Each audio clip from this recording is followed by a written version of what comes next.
Hello sa inyo mga kawiti. Kadarating ko lang at galing ospital. Alam niyo naman tayo, may pasyenteng inaalagaan ng ating kaibigan. Ayoko gutom na gutom. Sabi ko yan ay makain. Abay, binigyan ako ng Inga ng Delimundo di ating ginisa. Pero ating kakainin. Parang ako'y... Maganda kasi ang panahon ngayon. Medyo malamig-lamig na medyo may sikat ng araw na ang liwanag eh, parang ako'y kinukuha na. So, yun. So, mga kawiti, ang Delimundo natin. Corned beef. Ay, ang oras na ngayon ay mag-alas 2:30 na yata. Tapos, ako merong kalamansi. Yun natin puno ng kalamansi. Gusto ko kasi ang aking corned beef ay merong toyo mansi. Hindi mapagka-mansi sebi. So, tayong kumain mga kawiti. Diyos ko pa.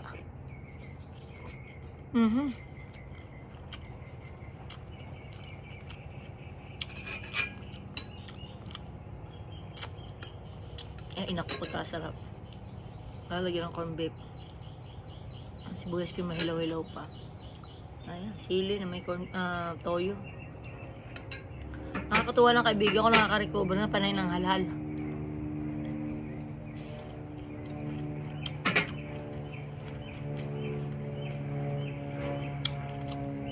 Napawo na.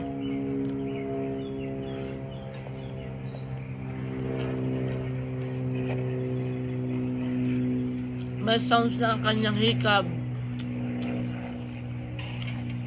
Nahalakak na. Nakakatuwa. Ang bilis ng recovery niya.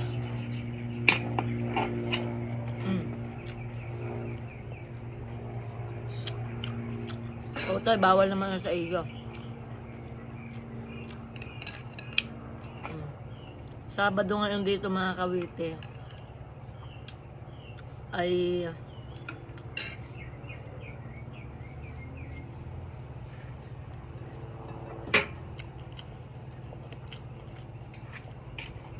Hindi nila ako sa bahay.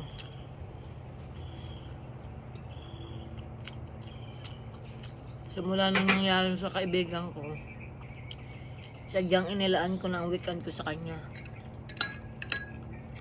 Para naman siya ay nakikita siyang kakilala.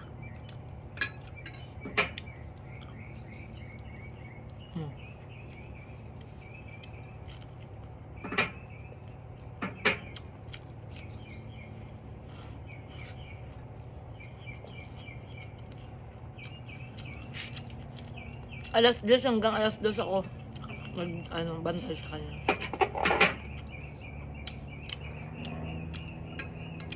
Nilotionan ko pati mukha, nalagyan ko moisturizer.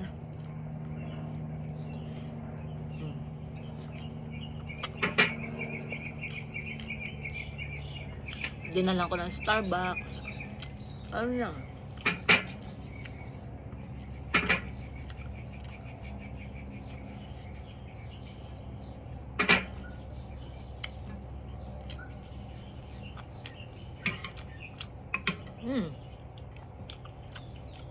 kaya ako'y masayang masaya at nakikita ko ang progress everyday.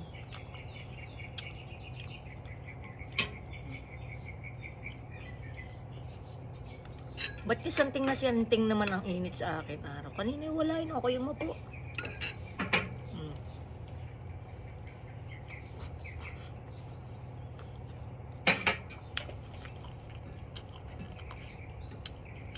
Naroon yung si Sebi.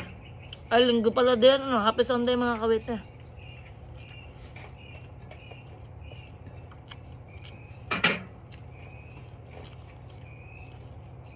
Ako'y naglalaban na din.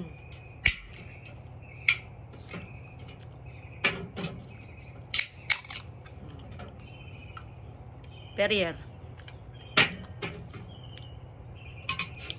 Inuha ko dun sa aking sama sa bahay. Unang ho ako hindi pa ako nakakabili ng tubig. Inutang ko muna.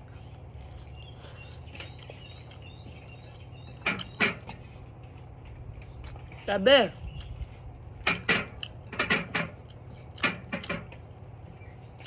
maganda mood kanina.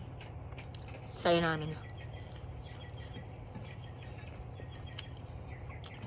Pagka ako nandun, ang ginagawa ko, tinatawagan ko lahat ng family niya sa Pilipinas.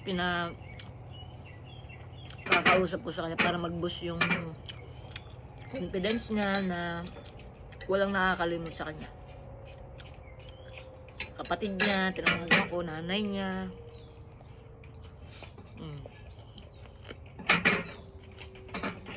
He will be okay.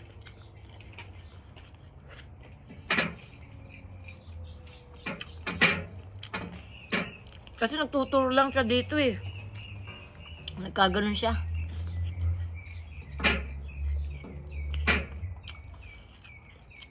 Kasama yung sa prayers yung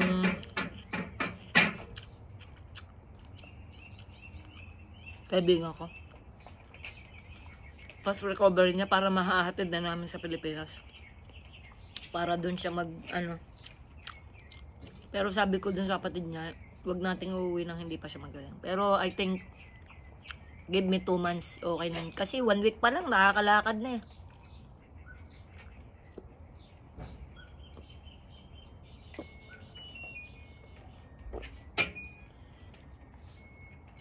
So we are in the positive side. Excuse me. Ang sarap ng kalamansing may suka. Ay, kalamansing may suka. Kalamansing may toyo. Tapos sili. Sa talong, pritong talong mga kawitin. Ako po.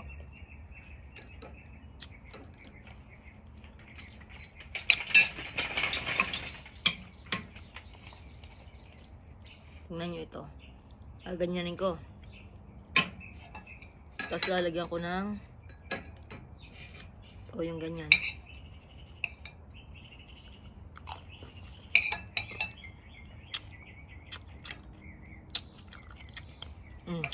Bongga. Paano? Di na nakayot. Para naman ako din yung ginagawang tuyo na eh. Pikan kagayan yan.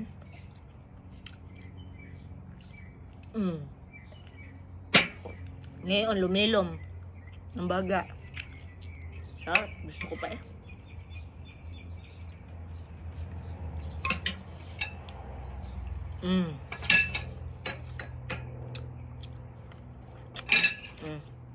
Hindi na kayo mga kawit eh. Sumaglit lang ako ng mukbang din sa labas. At maglalaban naman. Ililipat ko. Tapos na. Dryer naman. Tapos ako magpapahinga na pahinga muna. Kasi ilang alos almost everyday na rin ako nasa after work na punta pa sa hospital.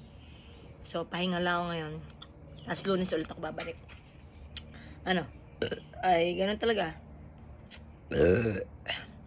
Kapag mahal mo ang kaibigan mo, you'll do everything.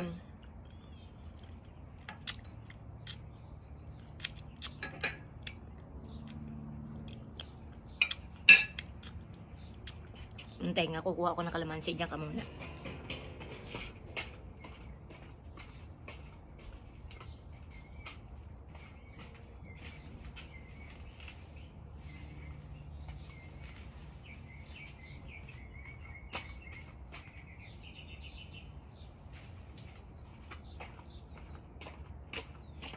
Pare mga kawiti. Medyo hinog-hinog na. Ito lang ang aking Ito ang aking Ito hindi ari pwede sa iyo.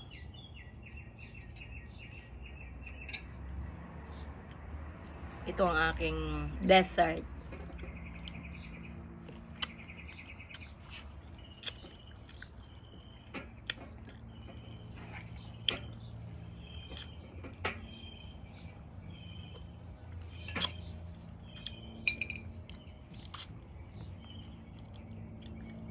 Winters na